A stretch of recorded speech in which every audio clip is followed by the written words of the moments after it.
Hello everyone, इस lecture में हम डिस्कस करेंगे सुपर मैश एनालिसिस। ठीक है, तो पिछले लेक्चर में हमने मैश एनालिसिस को डिस्कस किया था विद एग्जाम्पल, और इसमें हम देखेंगे सुपर मैश जो है कब हम लगाते हैं, क्या कंडीशन होती है उसकी और कैसे लगाते हैं। तो जैसे हमने जब हम सुपर नोड एनालिसिस पढ़ रहे थे तो उस समय क्या था कि हमने देखा था कि जब भी हमारे दो नोड के बीच में एक वोल्टेज सोर्स अगर आ जाए, दो नॉन डेटम नोड के बीच में वोल्टेज सोर्स आ जाए तो हम सुपर नोड एनालिसिस करते थे। सेम उसी तरह से अगर हमारे दो मैश के बीच में एक करंट सोर्स आ जाता है या दो लूप के बीच में एक करंट सोर्स कनेक्टेड है तो वहाँ पर हमको सुपर मैश एनालिसिस यूज करना पड़ेगा। तो इसको हम एग्जाम्पल से समझते हैं। ये एक नेटवर्क गिवन है हमारा, एक लूप ये है और एक लूप ये है। ठीक है, तो इन दो लूप्स के बीच में एक करंट सोर्स दिया हुआ है, तो यहाँ पर हम जो है डायरेक्ट मैश एनालिसिस इम्प्लीमेंट नहीं कर सकते। ठीक है, तो समझते हैं इसको। इस लूप में एक करंट एज्यूम कर लेते हैं हम I1, और इसी तरह से इस लूप में एक करंट एज्यूम कर लेते हैं I2। ठीक है, तो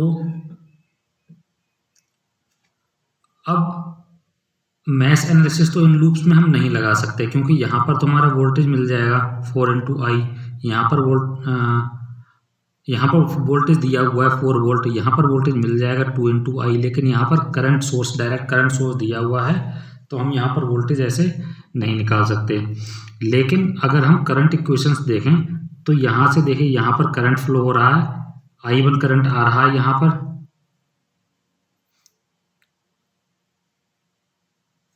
और यहाँ से I2 करंट जा रहा है अपोजिट डायरेक्शन में। तो रिजल्टेंट करंट I1 - I2, अगर हम I1 को एज ए रेफरेंस करंट लेते हैं तो।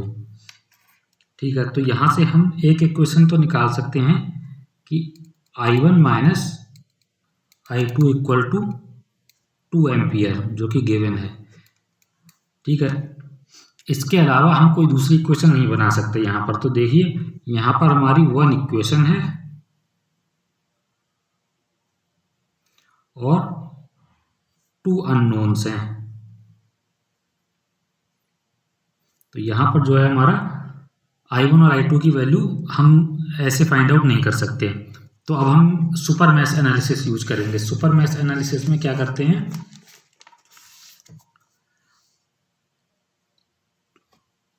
हम जो है टेम्परेरी इस करंट सोर्स को इग्नोर करेंगे।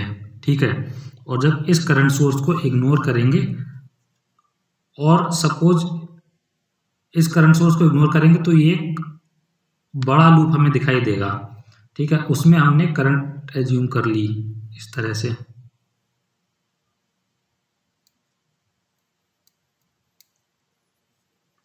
ठीक है, और ऊपर वाले सर्किट में यहाँ पर करंट I1 फ्लो हो रही थी, वो ऐसे ही हम रखेंगे, और यहाँ पर करंट I2 फ्लो हो रही थी, उसको भी ऐसे ही रखेंगे ताकि हमारा I1 और I2 के फॉर्म में ही इक्वेशन बने। तो ये तरीका होता है सुपर मैश इम्प्लीमेंट करने का। अब 2 एम्पियर को इग्नोर करके हम बड़े वाले लूप में मैश एनालिसिस लगाएंगे, यानी KVL इम्प्लीमेंट करेंगे।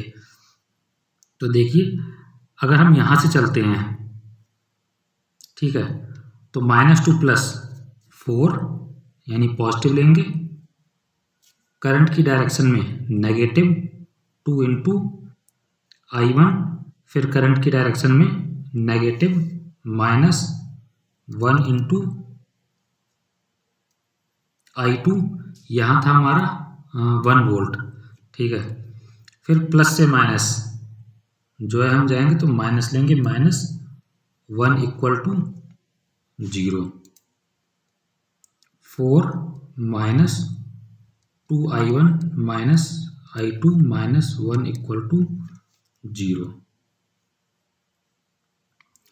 यानी ये हो जाएगा हमारा 2I1 + I2 = 3। ये इक्वेशन 2। इक्वेशन बनती है हमारी I1 - I2 = 2। इसको अगर हम सॉल्व कर लें तो I2 से I2 कैंसिल हो जाएगा, 3i1 इक्वल टू आएगा हमारा 5 और i1 इक्वल टू हो जाएगा 5/3 एम्पियर। i1 की वैल्यू हम किसी भी इक्वेशन में पुट कर लें।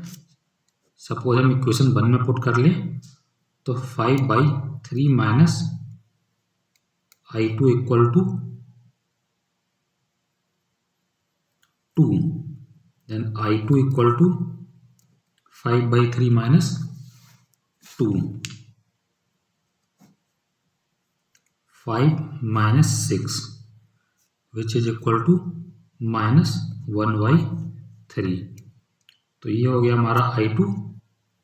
तो i1 आया था हमारा 5/3 एंड i2 -1/3।